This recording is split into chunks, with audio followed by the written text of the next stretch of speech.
evening. I take immense pleasure in welcoming the webinar chair, panelists, and all our viewers. So I'll start with the viewers. You are encouraged to post relevant questions of maximum 25 words to our panelists in the chat window or the Q&A window. But please mention your name, designation, and organization. Our panelists will answer up to 5 questions or maybe more if we get the responses quickly at the end of the discussion. So the discussion will span for about 45 minutes to 1 hour. It's time now to introduce the webinar chair and the panelists for today. Professor Dr. Vandana Naran, Dean NIFT, is the chair for this webinar on sustainability in fashion. Professor Naran is a very senior academician, and she has well over 35 years of experience, and she's been with NIFT for about 25 years now. She's also the campus director of NIFT New Delhi for about 6 years. And under her leadership, NIFT Delhi has won various accolades, and the prime of it being NIFT Delhi is ranked 12th among the global fashion institutes by the COE magazine, and Business of Fashion rated us with 3 stars. Ma'am, welcome to the webinar, and thanks for accepting to be the chair of it. Our first panelist, Miss Anupreet Bui, commissioning manager at WGSN Hong Kong. With 20 years of in-depth global experience working on ground with supply chains in China, India, Bangladesh, as design at source for brands and retailers like PVH, JCPenney, Inditex, H&M, Next, M&S across the US, UK, and Europe. She further honed her trend and consumer research with product development expertise, spearheading design teams and consulting at Levi Strauss & Co., Seven for All Mankind, Rock & Republic, and Givenchy. Anu continues to be a keynote speaker and part of jury panels across a number of fashion industry events. She is passionate about sustainability and consumer behavior and shares insight via consultancy projects, specializing in Asia Pacific markets. As a senior commissioning manager, she works with a team of department heads and head strategists and analysts towards planning and streamlining processes, ensuring timely publication of client and market-focused content. She loves to decipher Rumi in requisitions. She is a NIFT alumni and was the founder and creative director of Anupreet Bui Design Consultancy and senior editor Global Street Style. So welcome, Anupreet. Nice to have you today. Thank you so much. Yeah. Next panelist is Mr. Abhishek Bansal, who is the head of sustainability and innovation at the group companies of Arvind Limited. He has spearheaded the standard development for sustainability and climate change with renewable energy efficiency, and waste management scopes at Gold Standard, and developing the Gold Standard Sustainable Cities program for holistic development of urban areas. He is a board member in Sustainable Apparel Coalition and ZDHC Foundation Roadmap to Zero program. So heartiest welcome, Abhishek, as a panelist to this Sustainability in Fashion webinar. Thank you, Professor. Glad to be here today with everyone. So next is Mr. Nidhi Raj, the product director at Aditya Birla Fashion and Retail Limited. Is responsible for end-to-end product strategy and execution for the largest menswear brand in India. His sourcing strategy led to 35% improvement in NPS, the Net Promoter Scores, within a period of a year, while securing improved COGS to MRP ratio. Great achievement. He had built and executed merchandise plans that delivered focused and polarized pricing and supply strategy for an extremely diverse set of consumer clusters. He holds several accolades, about 15 of them, if I'm not wrong, Nidhi. But I have chosen the latest one, which says he has won the prestigious Aditya Birla Awards for exceptional contribution. And I'm so happy and brimming with confidence because Nidhi is also an alumni of NIFT. So welcome. Thank you, Professor. Thank you very much. Yes, he's a fashion design alumni of NIFT, and is both Anupreet and Nidhi are former students of this evening's webinar chair. Yes, both taught by. Yeah, our next panelist is the one who I've troubled the most to organize this webinar, because he's from UK and 5.5 hours difference. I used to wake him up at 3:34. Thanks for being with us, Rakesh. Thank you so much, Professor. It's my pleasure. He's the head of operations of Blue Ink UK, a menswear brand which works from UK, Spain, USA, and China, and has more than 50 retail outlets in the UK and Ireland. He also heads the merchandising team of the parent group that manages the clothing and accessories import and retailing in the UK, Europe, and USA under the brands Edge Accessories, Radford Accessories, lingerie outlet stores, Madame Ray and Freeland. He is an MBA from Lancaster University with a specialization in finance.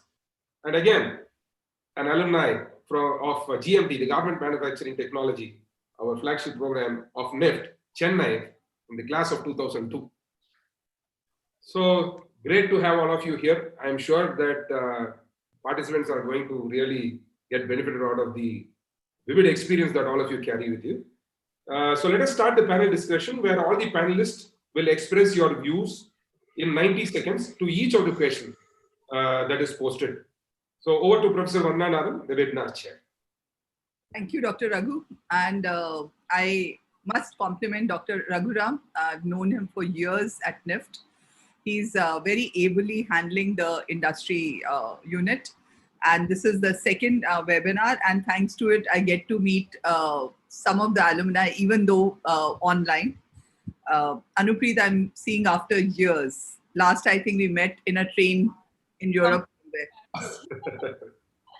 So more than 20 years. And yes, three of them are very, very dear alumni members. And Nidhi has always been one of my sounding boards. We both actually use each other as sounding boards. If he needs to try out something for students, he checks with me. And if I need to know something about the industry, I check with him. Welcome Rakesh and Abhishek. Rakesh I've never met earlier, but yes, I know he's from GMT Chennai. And we have Abhishek, who also I'm meeting for the first time. So welcome to the panel and thank you for coming. NIFT, I don't need to give an introduction when you have three alumni members of what NIFT is, and Dr. Raghuram has very graciously given me credit for everything which NIFT Delhi has done in last 6 years. But it's a team effort and it's never one-to-one. I would not say that it's my achievements in any way. Today's question and the panel discussion is more about on sustainability. Whether fashion actually can be sustainable or not, because fashion by its own definition and by its own view is something which is always changing. We always want something new. For last 25 years, more than 25 years back, we started getting into, I want something new. And that's what made the fashion business what fashion business is. We also have a lot of dump which is happening because of fashion around the world. We are dumping, our dump yards are increasing. The number of clothes which reach the dump yard are immense. When I was growing up years back, I'm much, much older than what actually Raghu has told you. I have 35 years of experience in the industry. So it very clearly shows you that I belong to the previous century. When we were growing up, when people thought that they would go and dump things in the dump yard when you didn't want a TV or you did not want a stereo, it was actually unthinkable.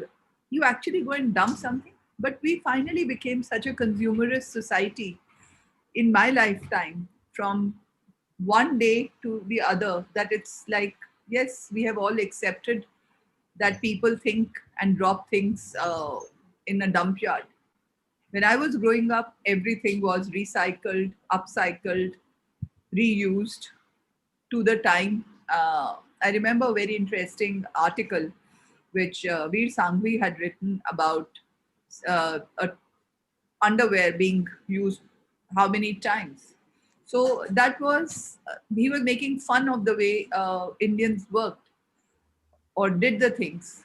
But I think even today, 90% of the households do not dump things, newspapers. I don't think so anyone I know who dumps the newspaper in a dustbin. They go and give it to a recycling guy or a kabadi. So getting out of that, coming to the main topic, that how fashion can be sustainable and what industry is going to be doing about it or is doing about it. I know some of them are really working. We have chosen the panel which is really working very hard in the industry. to control this environment, misuse of environment, abuse of environment, and make fashion responsible, make fashion designers responsible, make fashion industry responsible. And I think Corona has been a big wake up call, which all of us have got. So, starting, not taking too long to talk about it, because being a teacher, I can go on and talk uninterrupted for a long time. So, my first question is to Anupreet. We start with Anupreet. How can fashion forecasting and design be amalgamated as a formidable gizmo in integrating sustainability? Thank you, ma'am. Hello, welcome everyone.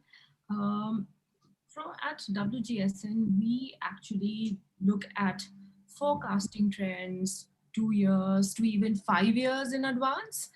And when we look at forecasting trends, we actually look at something which is called the STEPIC, the acronym STEPIC, and which I could expand further as it's about society, technology, economy, politics, industry, and culture. So these are some of the filters that we would actually adopt while forecasting a trend. And I could not agree more with ma'am when she says that we are coming from a society in India that was inherently so sustainable. I actually was trying my best over the last 2 days, and I was asking my husband and my parents that Baba or Varun, what is that? What do you call sustainability in Hindi? Or because that's one of the languages I speak with and speak in, and I could not find a proper, actually a tangible word for sustainability in Hindi. There were words like tikau, and but there was not like a proper single word.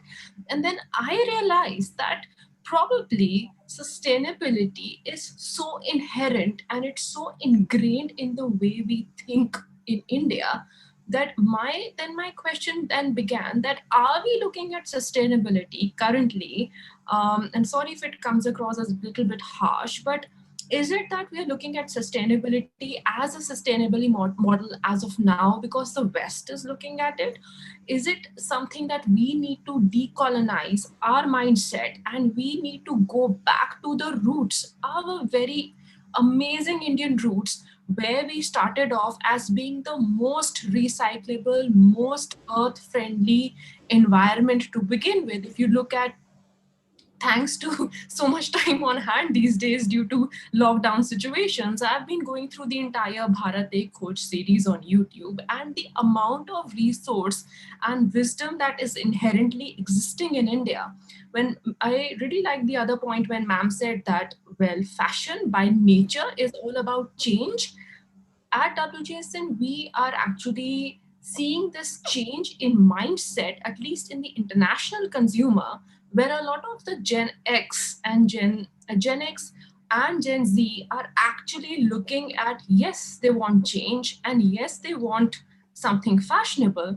But fashion at the moment is all about following the zeitgeist of the times. And if the zeitgeist of these times is all about saving the planet, healing the planet, there is certainly a rise in a lot of the younger generation going after DIY and doing a lot of that through reselling on different platforms. So I think that there is this general mood towards going back into our past, be it in India, be it internationally, and redigging the information that was already existing. So I think that's where fashion and forecasting can go hand in hand when it comes to sustainability. It's about, as a forecaster, it's our responsibility to bring to life the zeitgeist of the season or these current times when we see there is a mindset change between the consumer and as fashion designers, then the responsibility comes to the industry's court to pick up this sentiment and realize that there is a mindset change that is happening and then incorporate that within your product cycle, within your processes, within the supply chain. So this is where I think that fashion and sustainability could connect with each other.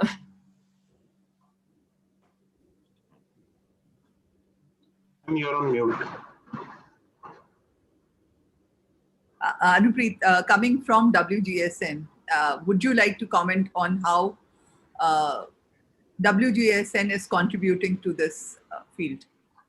Absolutely, ma'am. Ma'am, we at this point in time are really digging and deep diving into the industry. Our initial pattern of reports was more towards building and working with our clients who would like to work and design product, which is 1 year, 6 months, 3 months in advance. However, over the last few years, we've seen this change in mindset, and we, as an industry leader in providing trend forecasting, have actually gone back and changed our report structures on how we provide information. We actually have this very intelligent report structure that has come, which we've introduced this year. It's called actually sustainability and innovation. So here we are actually taking every month two reports, one from a textile perspective, one from a product perspective. So recently we have a report which is about the sneaker sustainability, where we've taken every aspect of a sneaker from top sole, lower sole, everything that goes into making a sneaker, and finding out the most innovative ways and sharing how a sneaker could be most sustainable. So similarly, we are looking at color, individually taking color and looking at deep diving into sustainability of color, looking at, let's say, biodegradable textiles. Our reports are also trying to educate the industry on the different certifications that are available on sustainability to make a very clear, actionable approach for people who want to look at things. There are many, many different.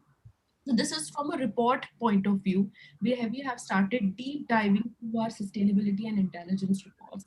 Apart from that, ma'am, we also have sustainability bulletins where we pick up the key industry innovations and provide that every month, be it through fashion, beauty, lifestyle, interiors, food and drink, across all of this. And of course, ma'am, from a mindset perspective, we also have WGSN Insight, which actually tells us how the mood of the industry is changing. We just have a very recent report about, yes, we've all heard about the noise on sustainability in Europe through Copenhagen summits and things like that. But how is that mindset changing in Asia?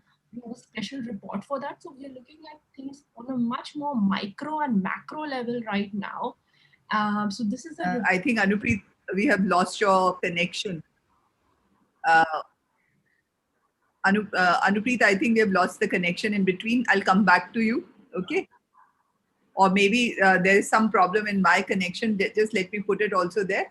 Can I now ask Abhishek to give his viewpoint on the same?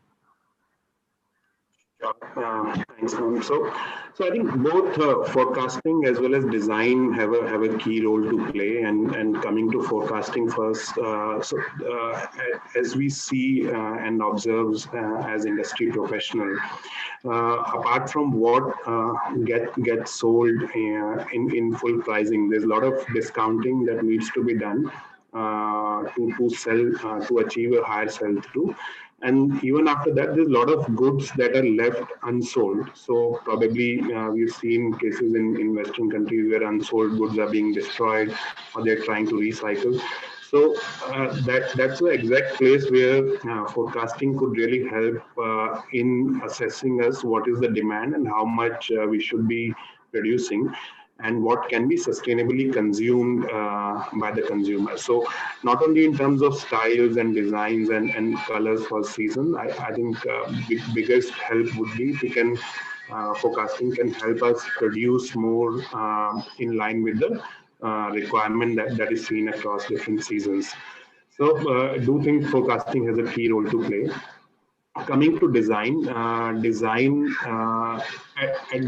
phase, what we've seen and observed is most of the sustainability attributes that one can build in the product, either in terms of fiber or in terms of the production method, gets logged in at the design stage. So at the product design level, we need to bring in that element of sustainability on what kind of fibers are more sustainable, what kind of colors, what kind of dyes, what kind of production methods. And there is a lot of push and momentum now in making this knowledge available to designers through different industry tools as well as through different institutes, so that some of these aspects can be highlighted.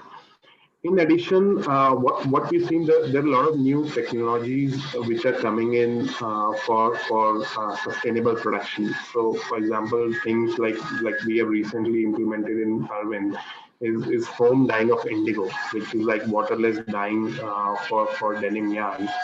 But the key challenge that we face at times is that the product that comes out of after using these sustainable technologies may not be exactly similar to what is an existing product in market. So at that stage, we need like design help or help and understanding from designers to adopt these slight changes in the product, which may not matter significantly to end consumer, but of course these are not as per the existing design requirements or design guides. So a lot of these technologies we see now are coming up, which needs more accommodation by our designers and engineers and product engineers, so that they can see more widespread adoption. Another example could be like PP spray, which everybody knows is a harmful chemical which is used while making while getting effect on denim garment. So there are several replacements which are sustainable and which are available. But again, the question comes whether it is an exact match of a garment produced with PP spray. So I think at those places, we can get significant help from designers to help us adopt these technologies more fluently in the system, and not necessarily stick to like very defined parameters or look and feel by the design. So these are my 2 cents for these questions. Thank you. Nidhi, your turn. And I know you have been working very within testing projects, so please start talking about it. Thank you, ma'am. I concur a lot with Abhishek and Anushree both. I think both of them have said enough and very relevant points. And I think I also share the love for denim with Abhishek. So for lack of original thoughts, I will also talk about denim a little bit. But however, I think, in my mind, trend or forecast is a state, is a tool that presents an opportunity for businesses to take current cultural context and consumer tensions and harness it to produce results that are either profitable or make meaning. So rather than how to amalgamate, I think there is no question that it is necessary and has to be amalgamated. So, for example, take wastage, which I think Anushree spoke about, also Abhishek spoke about. So we produce roughly about 80 to 100 billion garments a year. And studies say that about 60% of that escapes wastewater treatment. So amount of dyes that gets or the chemicals that gets into the sea is equivalent to whole Mediterranean Sea every year. And I believe, and Abhishek was talking about sell-through. So I think about 60% of what we produce, or very successful brands are only able to sell 60% of what we produce every year. And then there are 40% which gets sold at discount. And then there is a large percentage that goes into the landfill, which has no use. In fact, a large percentage of what we produce is not even worn once and straight lands into the landfills. And many countries contribute a lot and many countries contribute less, but there is a major disbalance. So I think, and with today, the kind of digital assets that we are building, not only forecasting, but I think we need to also look at the assets that the world has and the assets that we will build in near future. A lot of solutions can arrive from that. And I think young people, the young students need to, have access to such assets and see the world very differently, what impact that they can make. And I sincerely believe that by deploying these assets, we can really reduce the excess between production and consumption can be done away with. And if like, for example, Abhishek was talking about jeans, we are exploring a partnership with a company from Spain. This is a company which premiers in cutting edge sustainable denim solutions.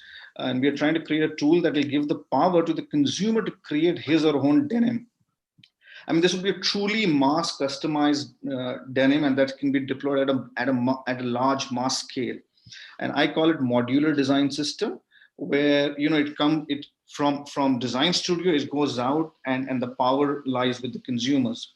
So I think, imagine the amount of water, chemical, waste fibers, unsold goods that as a result of current way of working is there, can be completely eliminated. So I think, I really think the ethos of designing, the ethos of design tools, and the ethos of forecasting needs to be pivoted around sustainability for a better future and more profitable business models. That's what I think, ma'am. Okay, Rakesh, your viewpoint. Thanks so much, ma'am. And I can't be more agree than what Nidhi said just now. And I will build something more on that aspects of wastage. But I will start with an example here in UK. We, as an employees, we pay some small part from our salary every month to the health sector in UK, which is called National Health Services. And in return, what they do, they keep us fit. They will send periodical letters. They will call us every now and then for vaccination. Like now winter is on the verge, and we already got a letter to come and get the flu jab done for the entire family. Contrary to that, in India, we pay to our physicians, our hospitals, when we are sick, so they can bring us back on our feet. So this approach is actually reactive, where we need to be proactive. I'm 200% agree with Nidhi, what he said, that why to produce extra and then think about it, how I'm going to consume that? Why?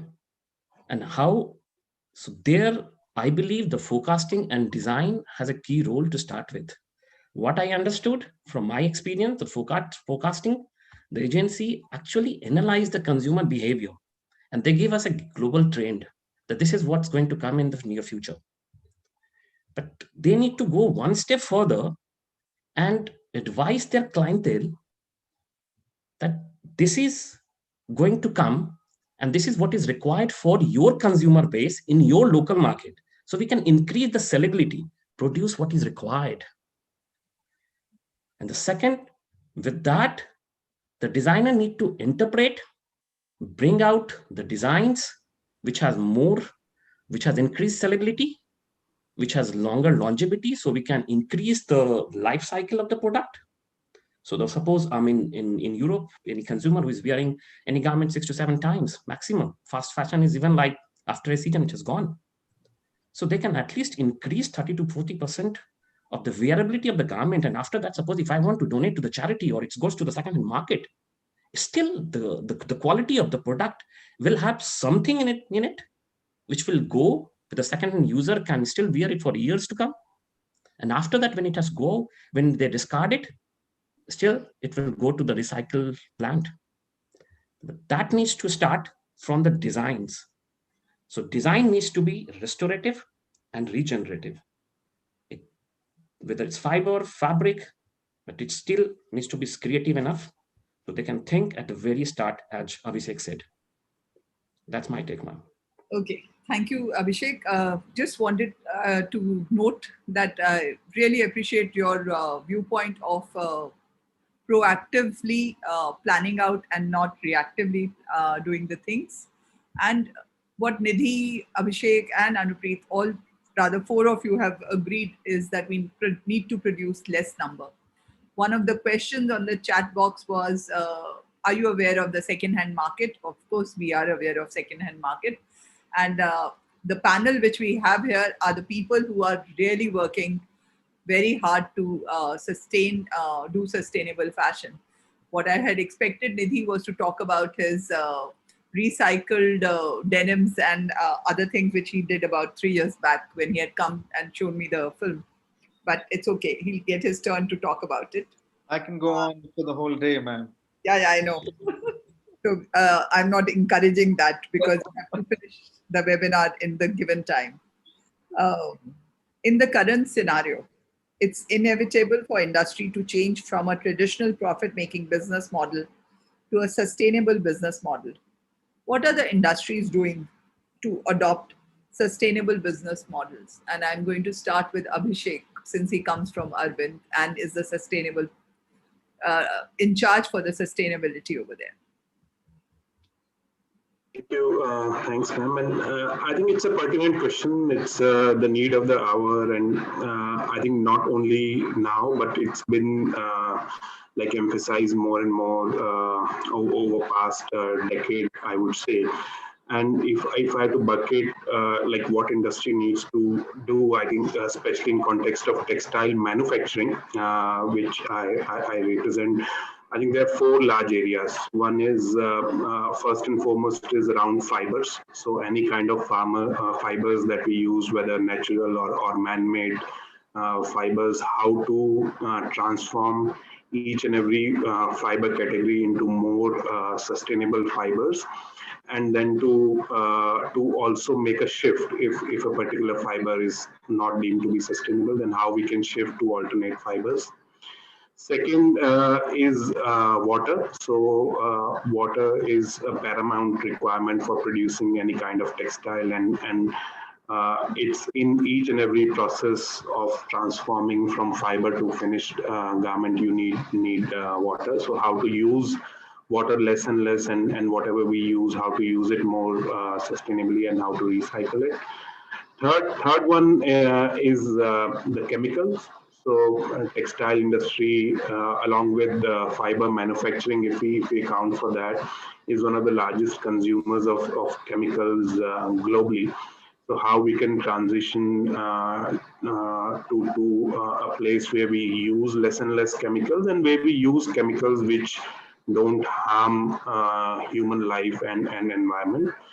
And last but not the least, the energy, the tremendous amount of energy that we use, how we can reduce that, and how we can transition to renewable energy, because the climate change is happening. It's here and now, and globally, I don't think there's a debate any longer that we as humans we need to address the effects of climate change.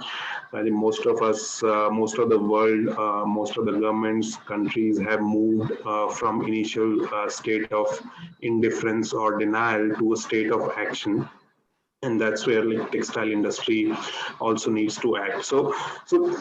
And there are multitude of other issues, but I just thought I would highlight these four large buckets of issues that we need to address as an industry.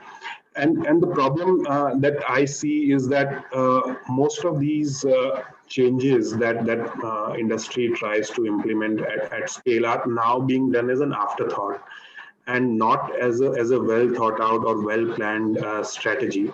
So it's like putting a band-aid on a deep cut wound, which I think makes the task much more challenging. So first and foremost, we need to put a strategy in place, whether we are a manufacturing industry, whether we are brand, whether we are retailer, whether in fact whether even if we are an institute or academia or an NGO or a government, everybody needs to have a short, medium, and long-term sustainable strategy on how you're going to make this transition from the current ways of working to a future state where you would recycle all the water, where you would not use any hazardous chemical, where you would use only products like sustainable cotton and recycled materials. So that is, I think, first and foremost, we need a strategy for each one of us, depending on where we are and where we need to head to. This strategy also needs to be scientifically defined and validated. So our goals should be realistic. Our goals should not be too easy to achieve or too impossible to achieve either. So we need to have an approach which would follow that. Second is also the core textile production technology. So what we've seen in past decades, the textile technology, the core production technology was going through only incremental changes. So you would have new technology come in which would say make a better product and have a less impact to the extent of 10% or 15%. But what we are seeing now, especially in last 5 years, there's a tremendous technological advances which are coming in, and there are people who have been working in technology space in textile who are doing this. But there are a lot of people, there are a lot of startups, universities, and technology companies which are bringing in cross-industry knowledge to work on these technologies and machines, which can drastically reduce the environmental impact. There are technologies which are looking at 100% recycling of cotton garments. There are technologies looking at waterless dyeing of fabrics. There are technologies looking at transferring to dyes which are produced naturally, dyes which are produced through algae. There are technologies looking at alternate leather, which resembles natural leather. So I think with the need of the hour is, again, as manufacturer, as brand, as retailer, and as all industry constituents, how we can support these technological advances and how we can cut short the cycle from development of these technologies to their implementation in real life and at scale. Absolutely.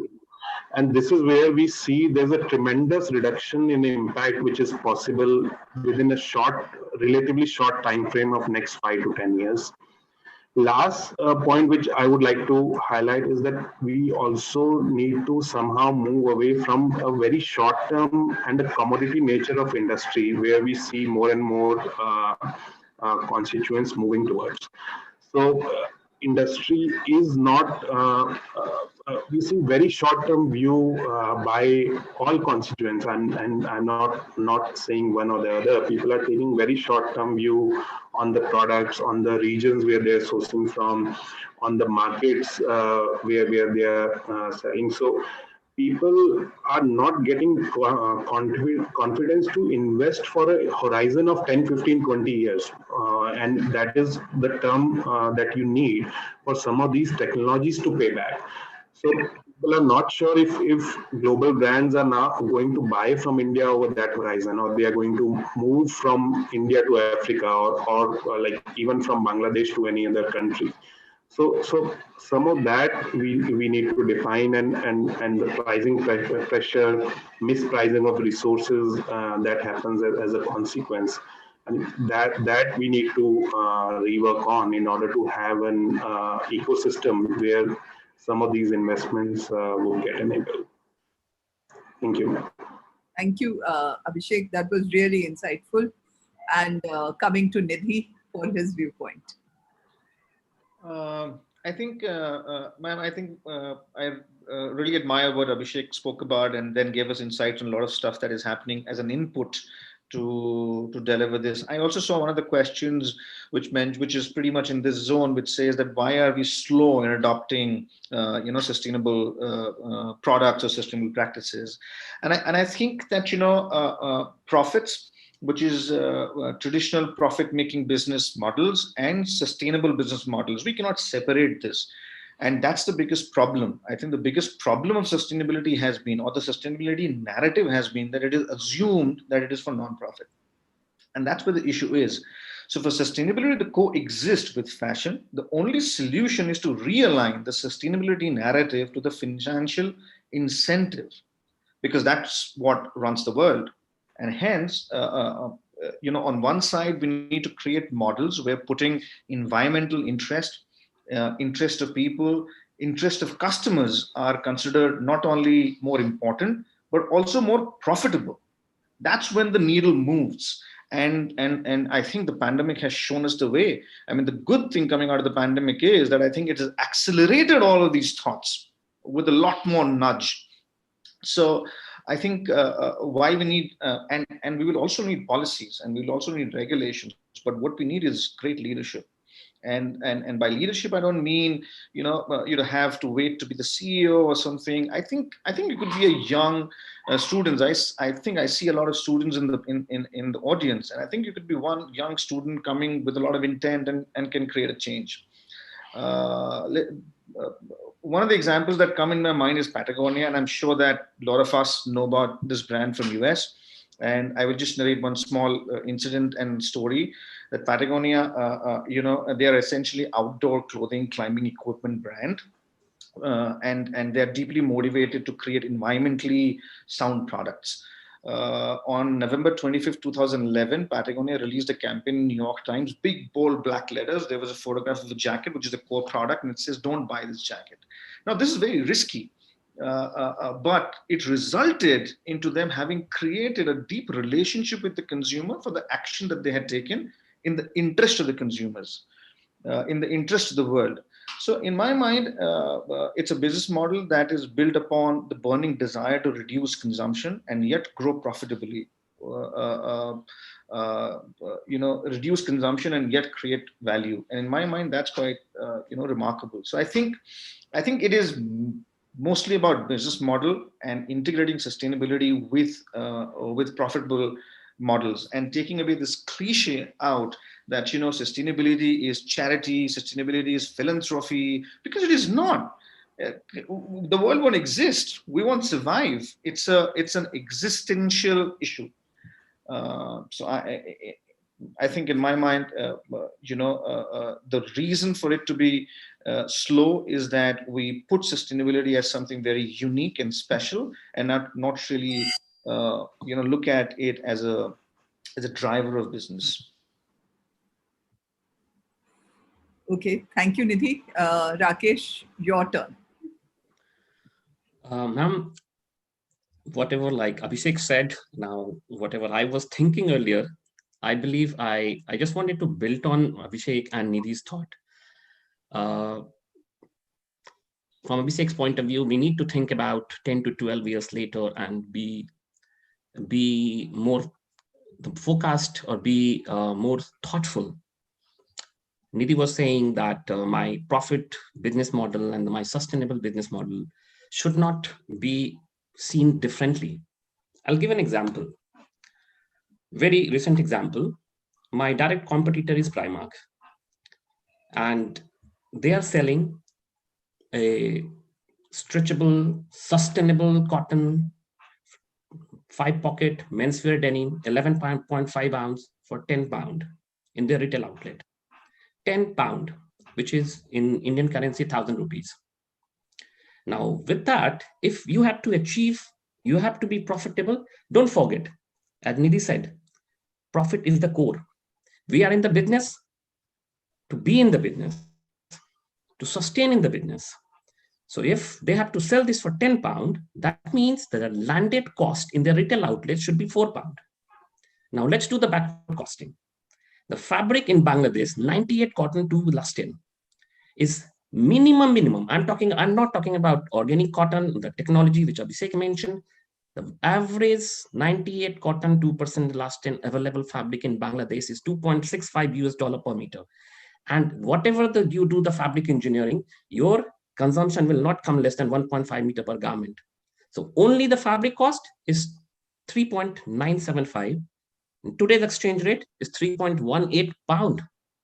Only the fabric cost, and £4 it needs to be delivered in the retail outlet. So you have 82 pence to do buy the pocketing, buy your buttons, ribbons, washing, making, finishing, trimming, packing, customs, delivery, distribution, duty, VAT. Is it possible? And you are being sustainable. So industry knows what is happening. Industry knows. We know they are my direct competitors. How I'm going to survive? We are talking about 10 to 15 years. If we know somebody or somewhere, somebody is not sustainable, they are cutting the corners. You cannot bring it in 82 pence. So many things. What is the solution then? Cheap is in consumer's mind is the least expensive. But actually it is no.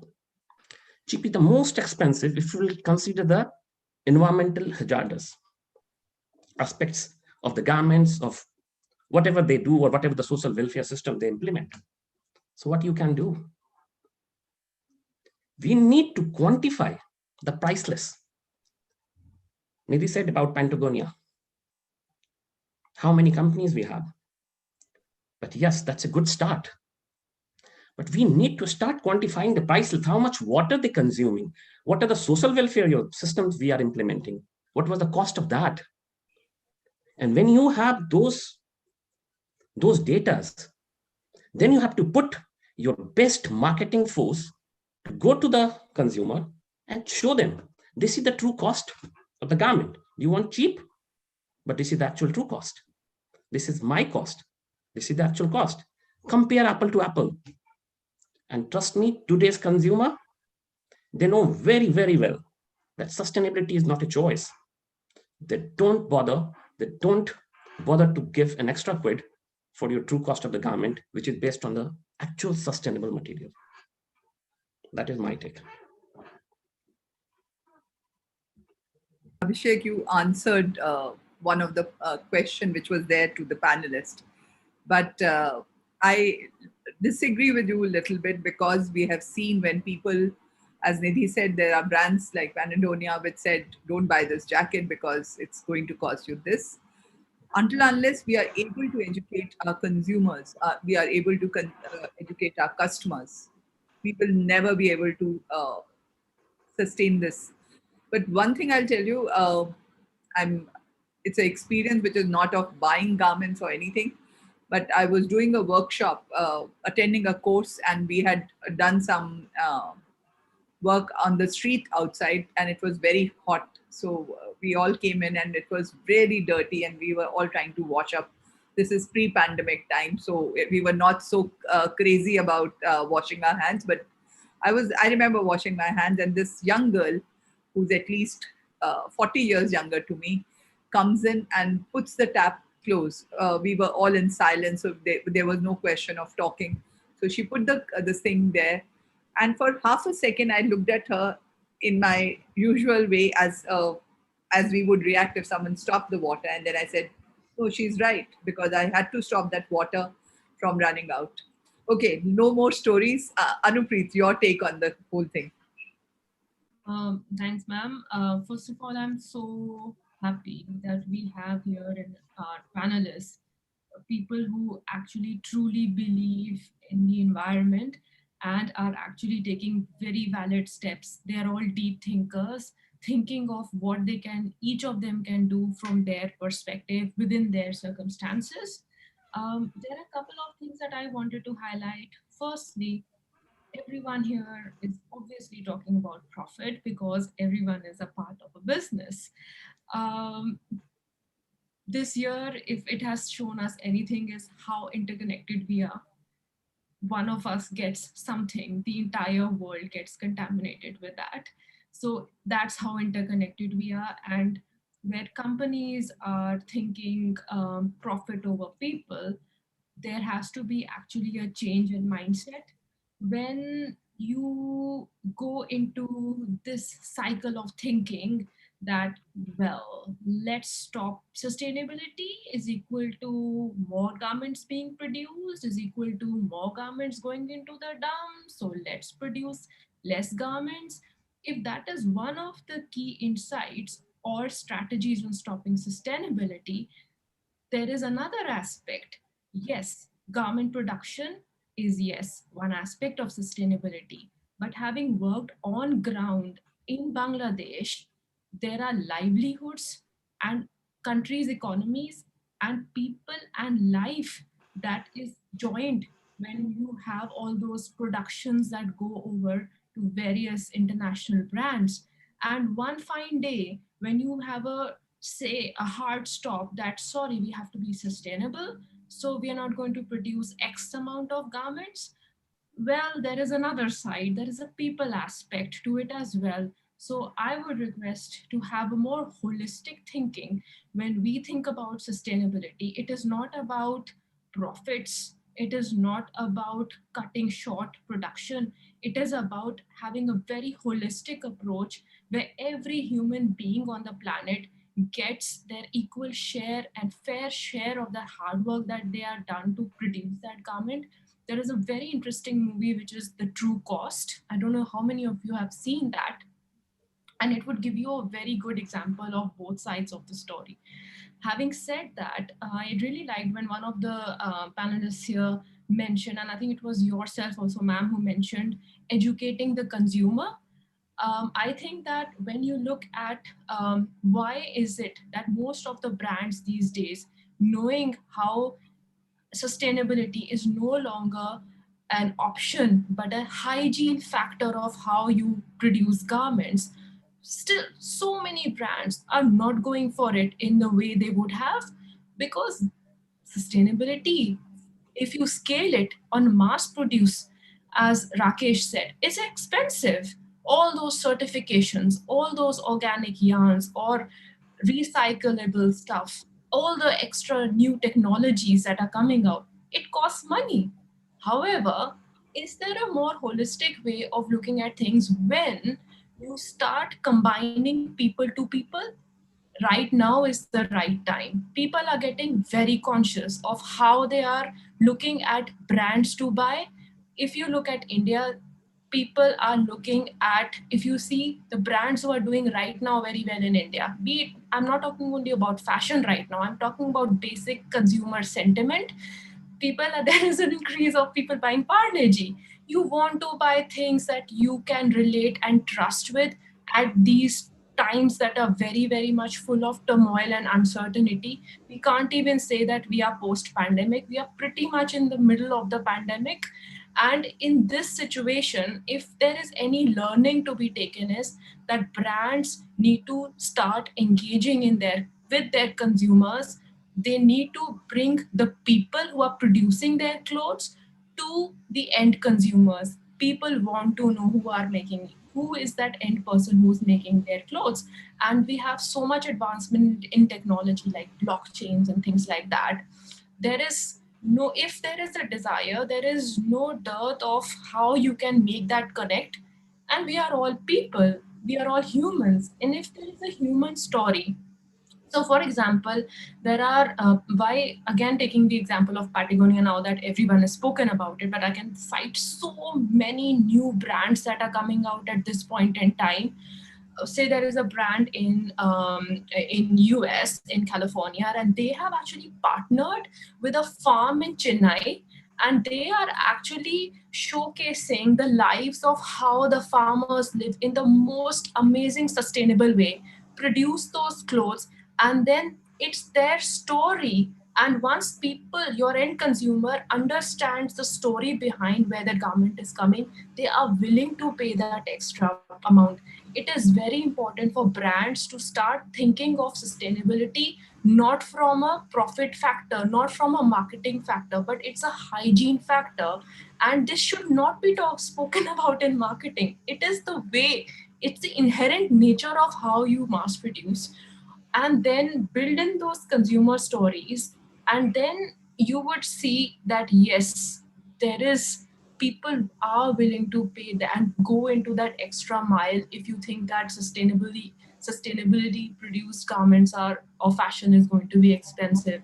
So it is very important at this point in time to again go back to the needs of your consumer, understand clearly their consumer sentiment, their mindset change, then plan your strategies accordingly. Thank you.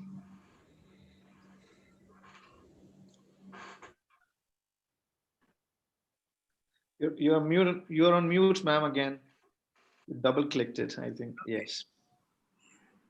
Technology is a challenge which I'm learning to understand. Coming from where Anupreet led us, I'm going to ask the next question is, how can sustainable partnerships be forged to address sustainability challenges? And this time I'm going to start with Rakesh. Uh, I was reading article in Fashion Revolution, and how Anupreet was saying that they emphasized on traceability. They now people wants to know that where these garments are coming from. We all love fashion. We all love beauty, but there is no beauty without truth, and there is no truth without transparency. So the entire system needs to be transparent. I know a retailer who who placed 300,000 t-shirts in one of my Bangladesh factory. And it was just end of Christmas, and they want the delivery in Feb. So the factory has only 1 month to produce 300,000 pieces on 100 machines, 11,000 pieces per day, 110 pieces per machine per day. How she can produce 110 pieces per day in 8 hours? It's around 14 pieces. What she can do, she has to work overtime. She might get paid, she might not get paid. And even she got paid, she has compromising somewhere, maybe the quality family life which she wants to spend with her children.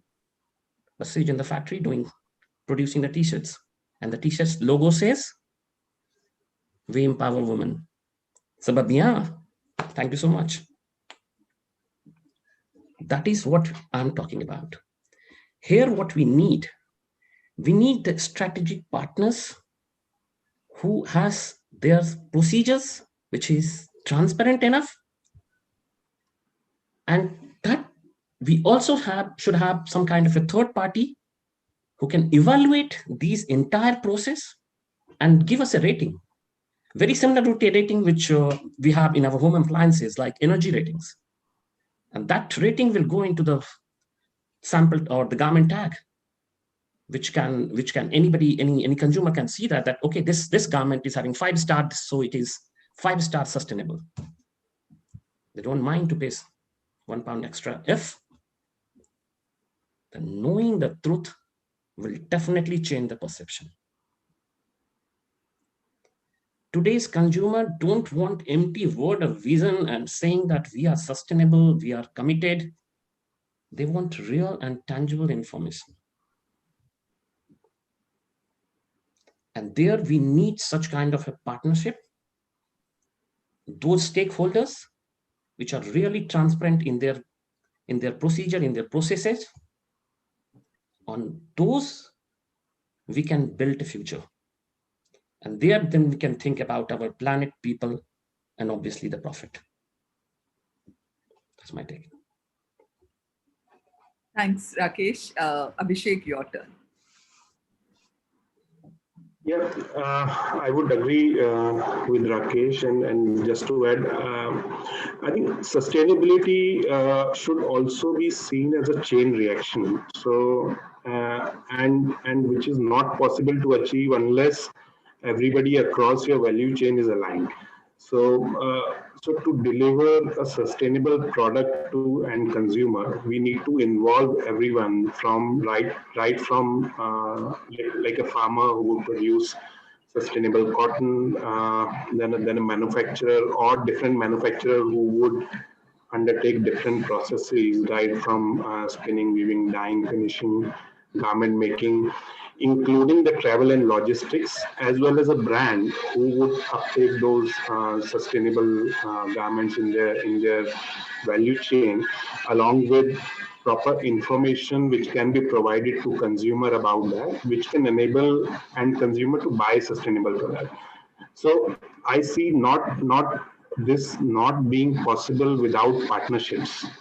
So partnerships which would be with your customers, with your suppliers, with government, with academia, and even with competitors. So you need to advance sustainable goals in the industry. The partnership need is paramount. And I think most of us and many of us at least have a belief that sustainability is pre-competitive.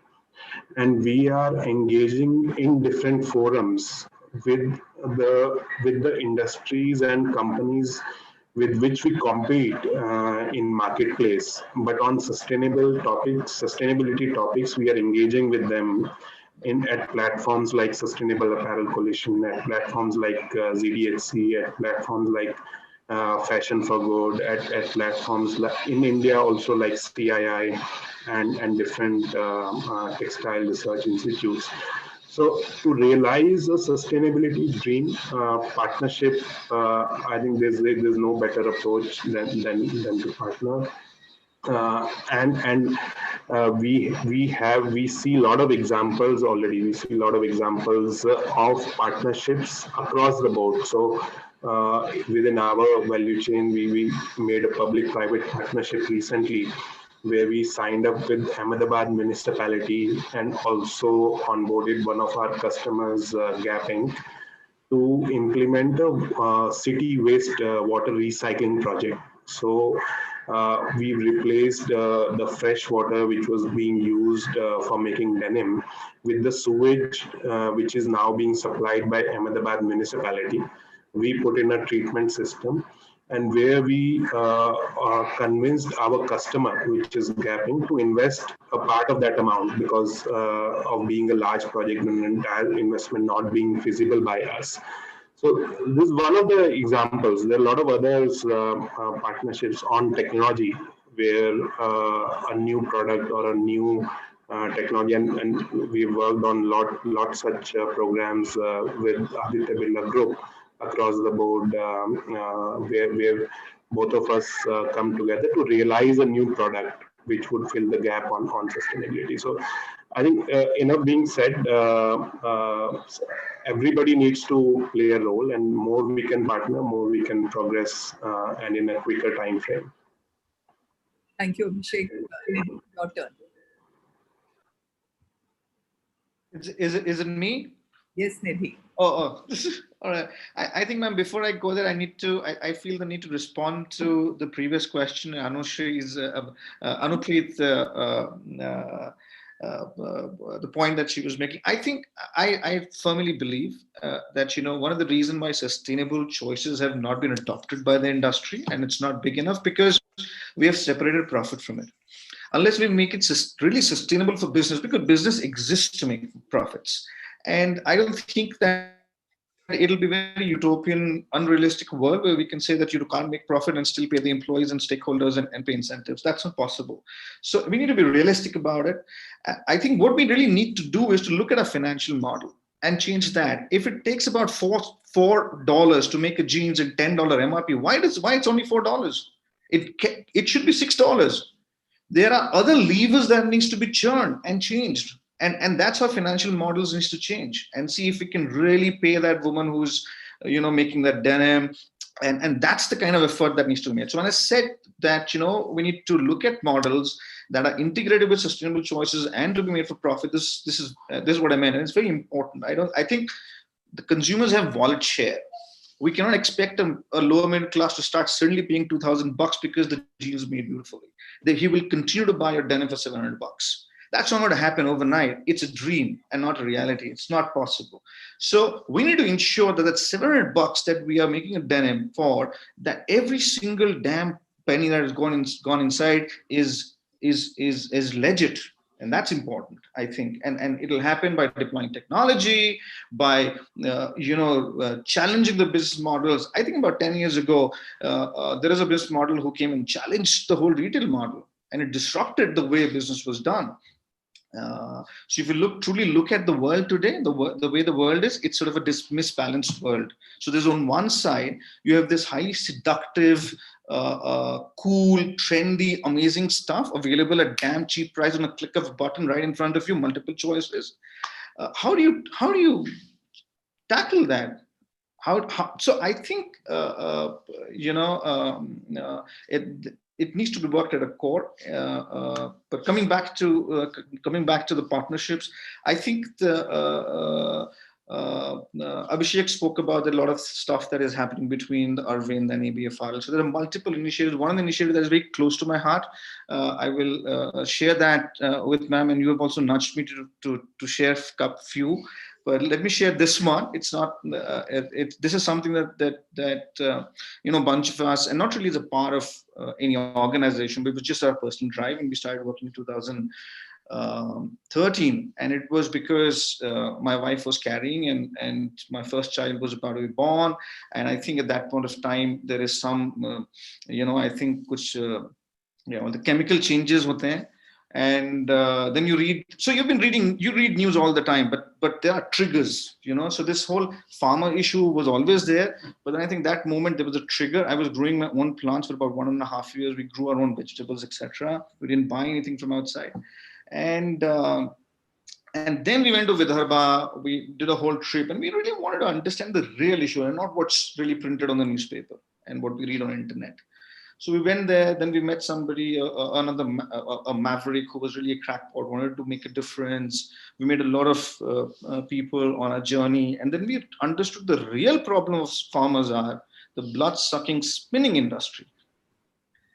And then we went on a mission to bust spinning, because I'm sure a lot of us have seen the spinning mills and how large it is and capex intensive. So there is there is blow room, then carding, combing, sliding, tining, doubling, etc., etc. It's very, very intensive. So with the vision, we collaborated with an IIT and with the vision of busting this whole thing. We said, can we take spinning to the farmers rather than farmers' bales come into spinners? We took a whole spinning machine to farmers. We created, so there was a machine created which was very small, and of course it was not perfect. So when the first yarn came out, it just broke. It took us 4 years. It took us 4 years of consistent persuasion to really create a yarn that was worthy of a quality that would come from any branded apparel. And then it took another 3 years to actually spin it, because none of the mills agreed, because you had to reduce the RPM from 1,000 to 1,100 to 300. There was another friend who believed in the vision, and then we came together. And today it contributes to about 15% of the category turnover, the category that it is into. So we make shirts, we make denims, etc. with this yarn, and it's beautifully imperfect. So that's one. We call it homemade cotton. That's one. And there are several examples. I don't think we have so much time for it, but I can go on and on. There is one initiative we did in Kandaghat in Himachal. We collaborated with a person to create natural 100% herbal neem and tulsi extracts through which we dyed. And this was a pandemic response. So we had a lot of inventory build up, and we could have sold them in discounts. We could have offered discounts and seduced the customers to come and buy, but instead we repurposed it. And we said, you know what, there's something that will happen in the pandemic situation. The village in Kandaghat will also get some work. And there is a lot of reaction of that and a lot of benefits that happens in the village. I think we need a lot of time to talk about that. But then there are data and stuff. But so yeah, I mean, I think these are 2 very close to my heart initiatives that I think I want to talk about when we talk about partnerships. So I agree, ma'am, that partnerships are very important. Don't you want to talk about your t-shirt, the denims you had done with army uniforms? Just a wee bit. Yeah, so that never got commercialized, but it was just sort of a vision. So we, I hope we have time for that. Yeah, don't worry. I'm keeping an eye on the. Yeah, it's just going to take 3 hours. That's it. Yeah. So I'll start. Don't worry about it. So I think we were doing research, and I think empathy is very important. Anupreet has mentioned about that multiple times, that forecasting empathy is very important to be connected with the consumers and hear their stories and what they're thinking. So we do this, we talk to consumers all the time, at least every month, once a month. And this is real on ground talking. And then this was 2015, 14, I think. And there was a whole narrative of nationalism building up very strongly. So we're talking to a young bunch of students in Delhi. And then they were like, you know what, the whole conversation went around bike ride to Ladakh. And then when you see the flag hosting, the whole feeling. So we said, this feeling, this proud, if you can take pride as a feeling, and then you're able to service the consumer with pride, I mean, that would be such a great thing to do. So then we said that how can we create soldiers out of everybody in the country if everybody wants to be? Because at that time the narrative was very strong, and the whole perspective, the whole idea was to let people participate. you know.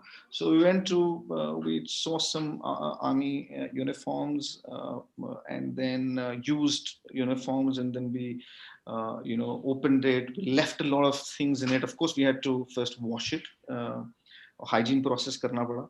And then after that, every single garment was handcrafted and then patterned into a very cool new silhouettes. So there were carrot fit cargos created. So appules nikal ke we made into belt loops. So it was all deconstructed and constructed back into. So the whole idea was to leave the soul of the soldier in the product and let a large number of consumers participate into that feeling. So that was the whole purpose. We made about 50, 60 of them, and then it was very laborious after that, so we left it. But I think it was a beautiful concept that if we think of taking it to larger number of consumers, there could be a lot of good that can be done. Yeah, from a mass production company, if it had been a niche marketing area, it would have worked very well. Yeah. Anupreet, your turn. Thank you, ma'am. Just conscious of time, so I won't take very long. So I'm really excited that there's so many amazing ideas that are coming through. It really lights up my knowledge bulbs. That I'm so happy to hear of these so much that's happening on a grassroots level in terms of initiatives, especially by more bigger, scalable, manufacturers within India. So that's really lovely to hear about these initiatives. While we talk about partnerships, yes, just wanted to add that there is one very large pool of partners that is available, and through the not so good and good worlds of social media, because of course social media has two aspects and it can go either way. But there is obviously this whole pool of your consumers on social media that can also be reached out to when you are talking about partners. And it's, yes, we are looking at supply chains and partnerships within the supply chains, how they could be right from farmers to spinners to various sections. But then I think when you start looking at it towards your end consumer, your social media can be a good place in terms of getting that connect with your consumer. And it sort of like gives you like a pre-test before even your launches. Like it could be a soft launch of just ideas. So there's always like you can use that as a sounding board. That's all from my side, ma'am. Thanks, Anupreet. Okay, I'm going to start with Nidhi, and this is also one of the questions which we were discussing very recently.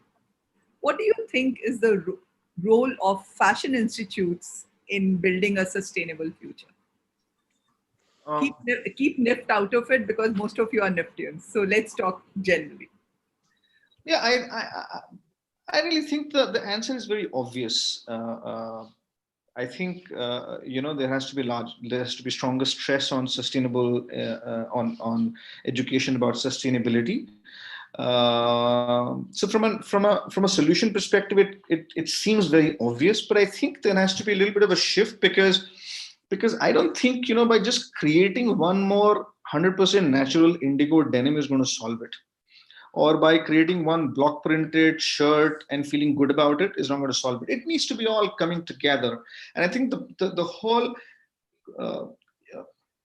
whole answer lies in the previous question, that we need to train and teach students to have strategic partnerships in built when they are studying. So I think, ma'am, I believe, and I have seen a lot of initiatives that NIFT is taking. It's very warm to know that, but I think we need to jump the curve, and we are still training students for to work in industry, which in my mind, if continues to work like this, will not exist.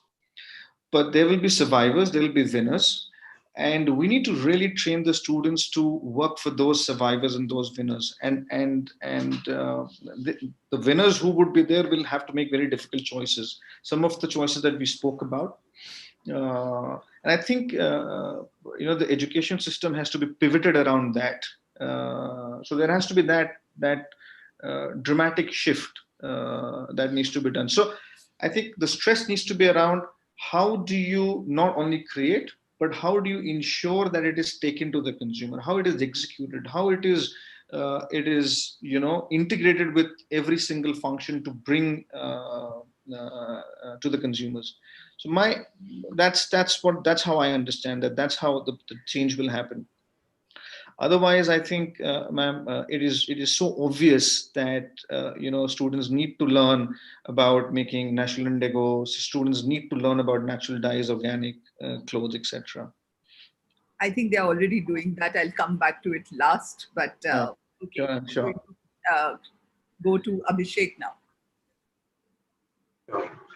Yeah, so I think we have like almost 40, 50 new joinees at the both from the technical institutes, management institutes every year, and we also actively engage with a lot of institutes, especially in our region in Ahmedabad and in Gujarat. And I think what we still see lacking, and again 4 or 5 key things that we need to build in is how we can how students can be equipped to work on new business models which incorporate sustainability. And I fully agree with Nidhi here that some of the existing business models may not exist. So I would not say to the, and I would not go to the extent of saying that industries may not exist, but yeah, some of the business models would not exist, and therein we need to have skills in the students who can really visualize these new models and be equipped to work on these, which could be anything like working on resale of clothes, working on recycling, working on different marketing methods, working on different sales method, how you can make online sales more efficient, how you can make garments that can fit multiple sizes or can change in real time. So that is number one, like business models, how they would evolve and how students would be equipped to better handle that.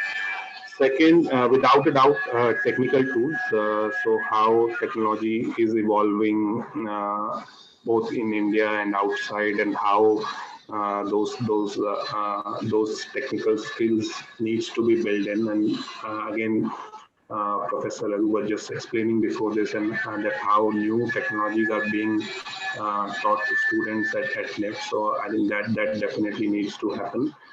Something that also needs to change is the mindset or like the softer skills.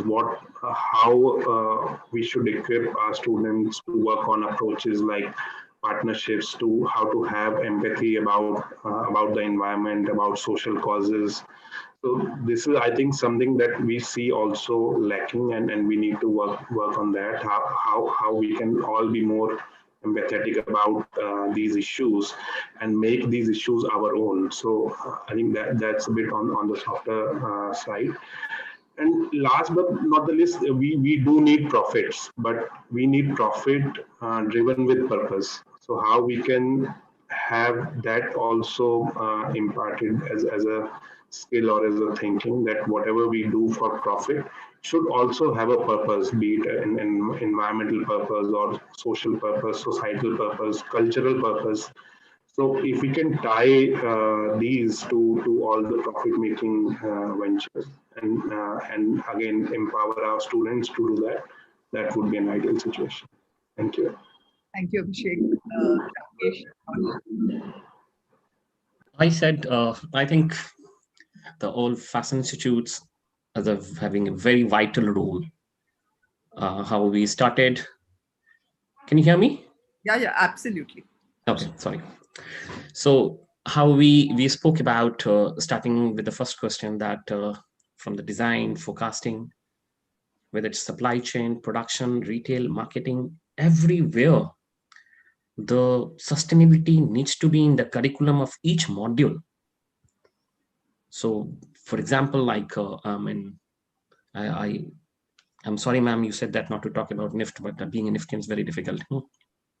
I mean, we have been taught pattern making, but so we need to go one step further and teach pattern engineering. So they can they can not know only about pattern making, but they can go in the industry and save maybe a centimeter of fabric. If they are going to save it, they're saving the planet.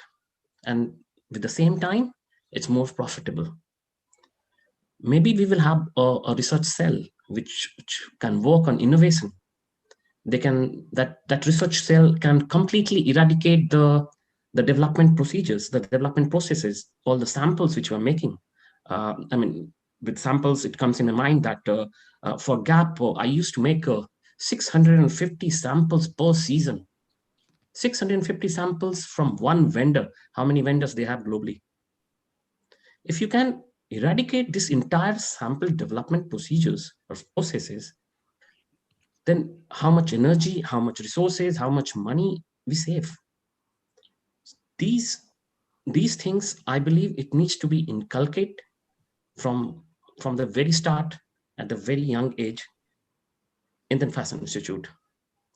I will sum up with Gandhiji's quote in his book, My Experiments with Truth. I had planned reform in the education of my children. That is what we need to think about. And that is what we need to do. Thanks so much. Thanks, Rakesh. Anupreet, your turn. Yes, thank you, ma'am. For me, the way I think about how we could be sustainable in terms of training the new minds that are coming into the fashion industry.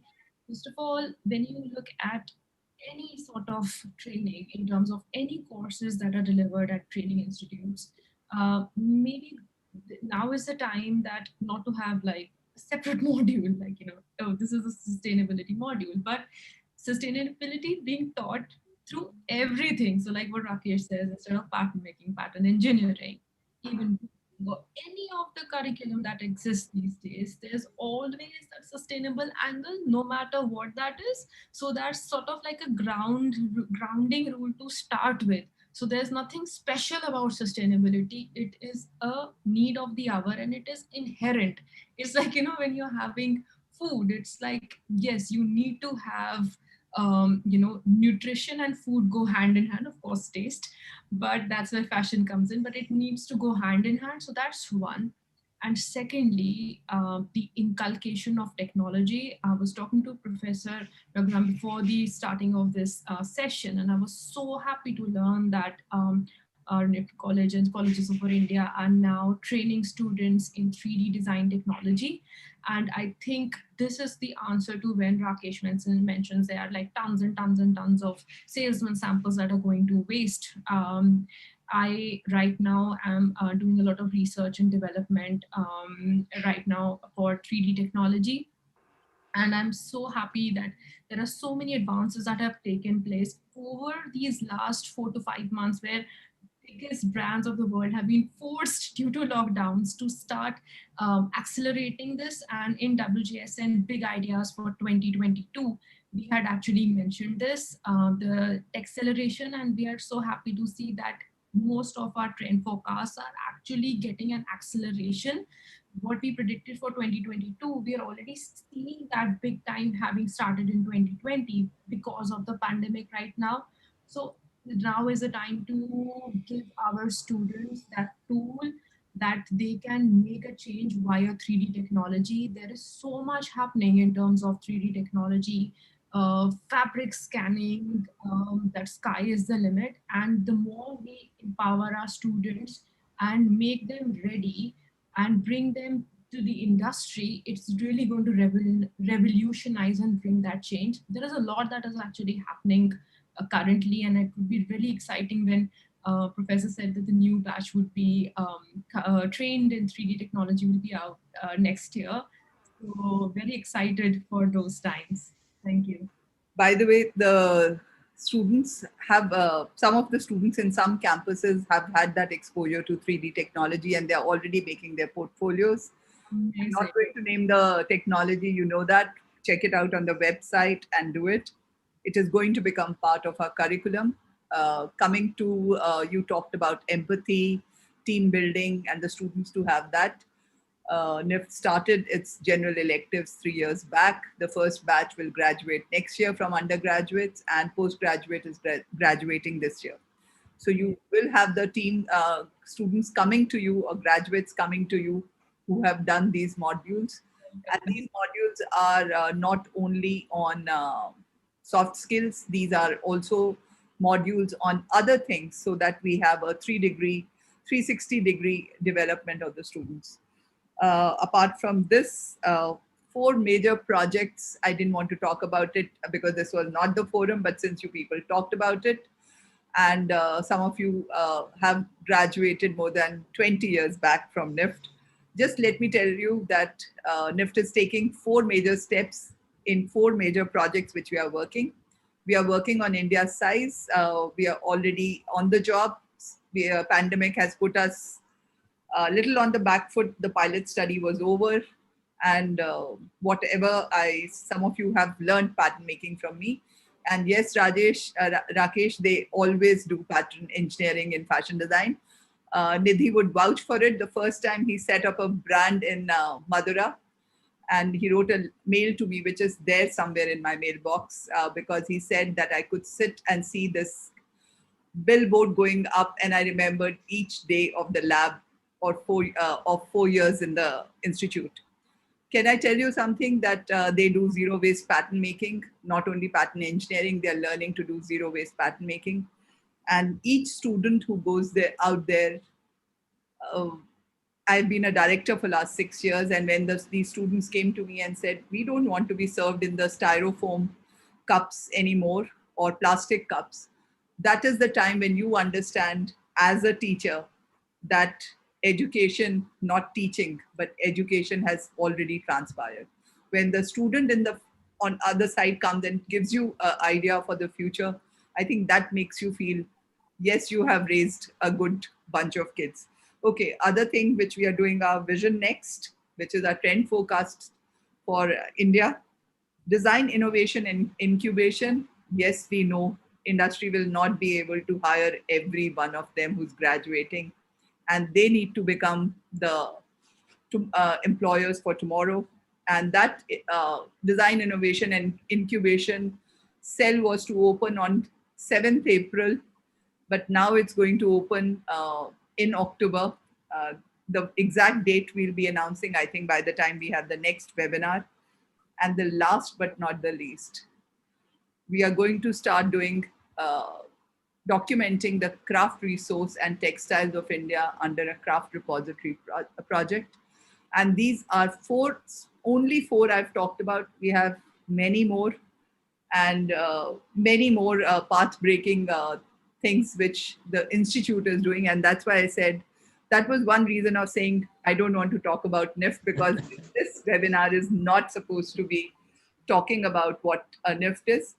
I'm going to just take 2 more minutes, Raghu, before I give it back to you, because there are some of the students who have a very major concern about it, and graduates generally, who feel that, what about jobs for us? What is going to happen? Because the batch of 2020 would have been in the industry, but right now, the industry is being a little cautious about it. Can I take 1 minute of each of you just to give me, especially the 3 of you, to give me, what do you think is the scenario for people or the industry to be able to take interns or young recruits, how early or how late? And I start with Rakesh. I will give you a view of a UK market at the moment, what is happening. Yeah. The market is slowly opening, which is a very positive thing. And that's also one of the reasons, because we are very close to Christmas now.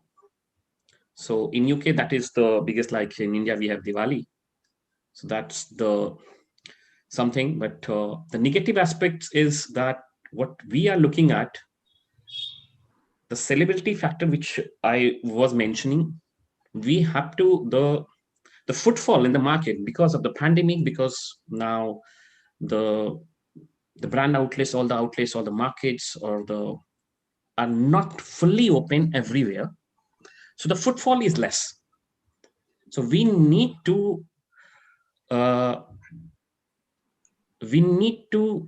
reduce the quantity and to cater the actual demand, which I mentioned it earlier. But now, as a company, we took a collective decisions that we are sticking to our original price for a longer period of time. So our profitability, which Nidhi was saying that why not £6? So the profitability is going to increase. Those sales period is going to be reduced. So yes, the market is opening and we are looking forward to hire people, but this is going to happen in UK only after the Christmas season, when market will consolidate that where they are and where we are at the moment. Because like I can tell you that my warehouse is full of what are the materials, what are the garments which we had. We ensure that we didn't, because so many retailers in the market, they cancel the goods of like spring summer, which is gone. But luckily menswear, we don't have very trendy stuff like how the seasons, how the trends run out in women's wear fashion. We have more basic goods, so we ensured that we took everything wherever it was produced. We didn't cancel a single product. So our warehouse is completely full at the moment, and we are reducing the quantity for the next spring summer. But yes, as soon as the market is consolidated, we are going to start hiring people. Thanks, Abhishek. Sorry, Rakesh. Abhishek, your. Yeah, I think I would agree with Rakesh. Even in both from our domestic customers as well as global customers, we are seeing festive demand coming in India for the Diwali, Durga Puja, and all the festive season, and then for holiday season across Europe and North America. So these are encouraging signs, definitely. And some parts of product segments, for example, knits is doing really well and is almost back to what we were producing in January this year. So there are very encouraging signs, but industry is still a little bit cautious. And I would agree to Rakesh that large scale hiring would start post festive season. So we are looking to make sure that this is not only a festive demand, but overall demand is coming up. But hiring activity should definitely improve by end of the year, in our case at least. Thank you so much. Anupreet, would you like to put your view on it? Though I know you are not in an active hiring area. Yeah, ma'am. From WGSN side, we do not have a, let's say, like a hiring freeze as such, and we do continue to hire where we have a possible requirement. And of course, with interns, we do have interns who are there working with me or working with other teams. Yeah, so there is no such freeze with us at this point in time. Yeah, I know. That's why I said, would you have? Nidhi, I'll end with you. Yeah, I think, ma'am, when the pandemic hit, and then there was a cash flow issue with I think everybody. So I'll talk about more about the whole industry and what's happening, because it's all now segmented into different various segments. So there is a part of an industry which is thriving and growing like nobody's business. So especially for the e-commerce players, I think they are growing at unprecedented rate because they've polarized the demands. In fact, brick and mortar intensive companies have also looking at formidable partnerships to serve the consumer. So I think there is a huge amount of growth. Consumption has not come down. And if you look at categories that Abhishek was saying, for example, knits, innerwear has grown like unbelievably. I mean, a couple of our brands launched innerwear, and that has driven the growth. Small town India. So I'm fortunate to have access to a lot of small town India data, and it's growing. So some of our brands are back to growth, not only recovery. Some of our brands are on recovery. So there are brands who've recovered. I think in India, if I look at all the brands, there could be recovery rate anywhere between 25% to 85%. It's that diverse. But some of our brands have recovered, not only recovered, but on a growth path now. So they are accelerating. opening newer stores, all of that. So I think there is a segment of the industry which is on a massive surge, massive growth, and there'll be huge opportunity of employment. I see employment offers every day, multiples of them. Then there is another segment of the industry which is back on growth, not only recovery but back on growth already, and they were a little bit cautious. But I think there are larger plans, there are newer initiatives that needs resources, and those resources has to be put, because industry doesn't think short term. Industry needs to think 10 years, 20 years, and we need to fuel those growth, and you need resources for that. There's nothing to do with pandemic. So that hiring will continue to happen. And then, of course, there is a segment of industry who is struggling. And we all know that consolidation will happen eventually. Some will survive, a lot will perish. But from a hiring perspective, I don't see any gloomy picture, because if you look at it in totality, hiring consumption has not come down. It continues to fuel. I think, Raghu, I give it to you on a very optimistic note. Please continue. Yeah. Thank you so much. I mean, it's really great listening to you. It's almost 1 hour 50 minutes since we started streaming, and I'm sure that our participants are very lucky enough to have got a holistic view. So, trends and forecasting on sustainability perspective from Anupreet, manufacturing perspective from Rakesh, the design perspective from Nidhi, and the innovation and the complete sustainability implementations perspective from Abhishek. I mean, we couldn't ask for something better to speak on the sustainability and sustainability goals. I mean, in fact, from all of you together. Thanks for that. I think now let us have kind of a rapid fire round, because I have a lot of questions which came into the YouTube live stream, came from the YouTube live streaming, the Q&A of the webinar tool, and also the chat sessions, plus the mails that we have received from students. So my team has worked out, bucketing these questions, and we've got some 5 to 6 questions. We'll answer so that we don't exceed that 2 hours cap. Already we've exceeded by 20 minutes. So straight away I'll jump onto the questions, and I'll take the liberty to direct the questions based on the buckets. So it's kind of, let me start with Anupreet. This comes from Bhumika Keshwani, who's a designer and operations manager at the BioMe Conscious Fashion. The question is, what are some relevant methods for awareness outreach towards the slow and sustainable fashion movement? Kind of a rapid fire, quick answer to this. Can you repeat your question? What are some relevant methods for awareness outreach towards the slow and sustainable fashion movement? Yeah, so I think that it is important to understand that there is so much advancement in technology that is happening at this point in time. If the current person in question is a subscriber of WGSN, we are actually producing multiple reports which give a very deep dive industry level knowledge as well as forecast level knowledge in terms of what is happening in terms of technology and all the innovations. Due to paucity of time, it might not be possible for me to narrate all of those, but I highly recommend that if you get a chance to read our reports on specifically biotechnology in terms of textiles, the nanotechnology in terms of textiles, and all the new development that is happening, that would be extremely insightful. Hope that helps. Okay, that's really great. So Abhishek, there's one more important question here from the innovation and also the sustainability drive point of view.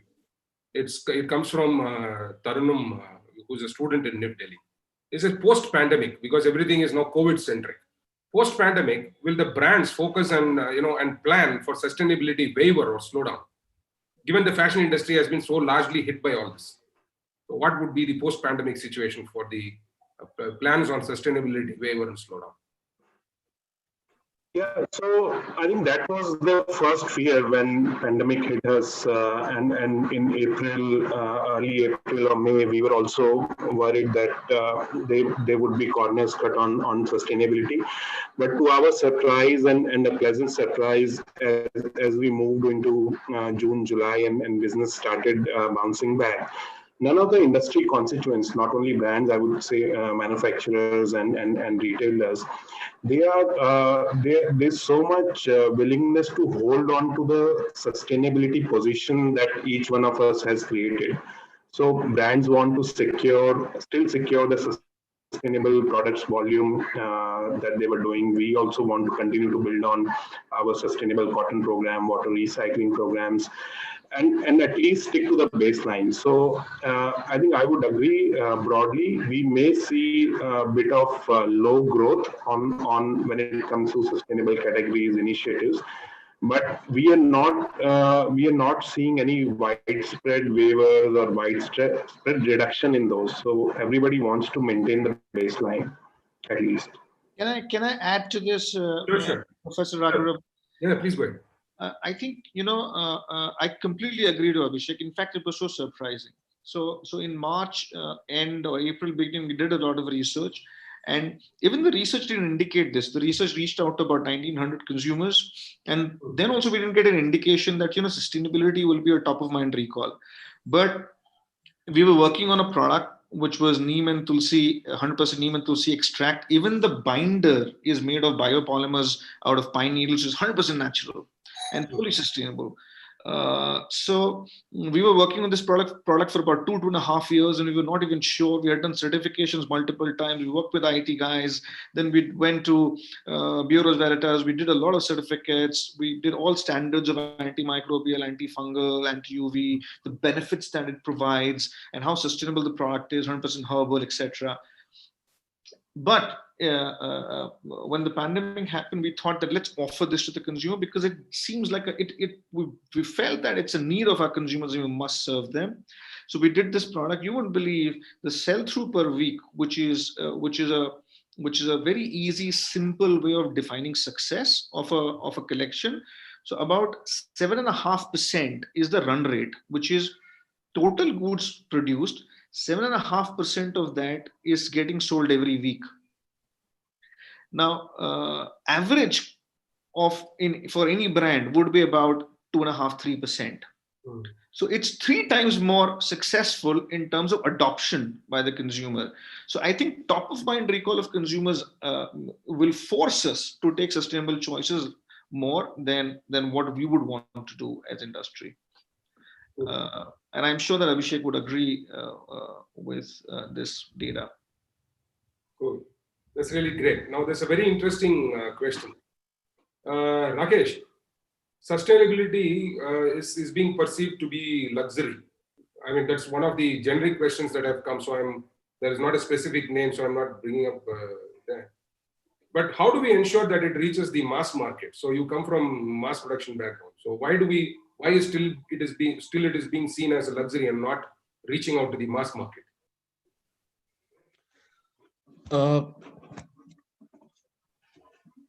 I think I should start with fast fashion aspects. Now, fast fashion, when I was doing my MBA, I used to go through the case studies with Cambridge and Oxford guys. We all go through the case study of Zara. So fast fashion was the buzzword at that point of time 10 years ago. Now, the fast fashion today is actually, everybody is going away from that, oh no, fast fashion is becoming something very negative word. But actually it's not the case. Not only fast fashion is a culprit. Here, I mean, the city where I live, we have a plant of Burberry.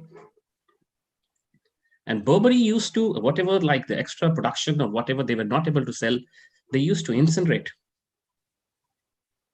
So it cannot be said that sustainability is only belongs to any luxurious brand, or it needs to be a concept of something which is luxurious. Sustainability is actually the need of the hour. And I said that we don't have a choice. And how we are going to bring back to the mass market is every aspects, whatever you are doing, whatever it is, it's cutting. I mean, Abhishek can give me a sustainable organic cotton lycra from Arvind. I'll bring it to my factory. I'm going to cut it. What about the cutting wastages? What's going to happen to that cutting fabric? Have you ever thought about it? Whether somebody is accountable of that? If a fabric mill is having a recycling plant, those cutting material can be collected and given back to them. So it will go inside the life cycle. So every aspects now we need to start with, whether it is social, whether it is economical, environmental, every aspect, every process needs to be thought, strategically placed, and ensure that there is a benefit out of it. And as I said earlier, that if you will quantify these things, so trust me, it's not expensive, it's not cheap, and it is not luxurious. It is actually the demand of the hour, it's the need of the hour. The consumer wants it, and they are ready to pay for that. Professor Raghuraman, you're on mute. Yeah. Yeah, sorry. So a related question to this, which I would want request Nidhi to answer.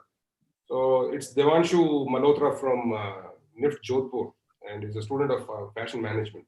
Sure. Do you think sustainability is an overused term by brands without providing the proper details of their products? And why is the term organic being widely used instead of sustainability? Are brands overusing this?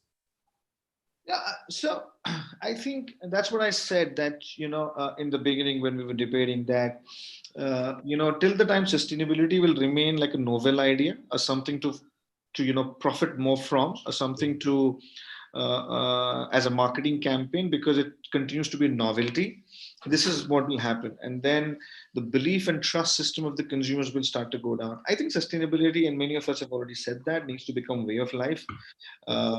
It needs to get integrated into financial and business models. And that's how, true sustainable initiatives will happen.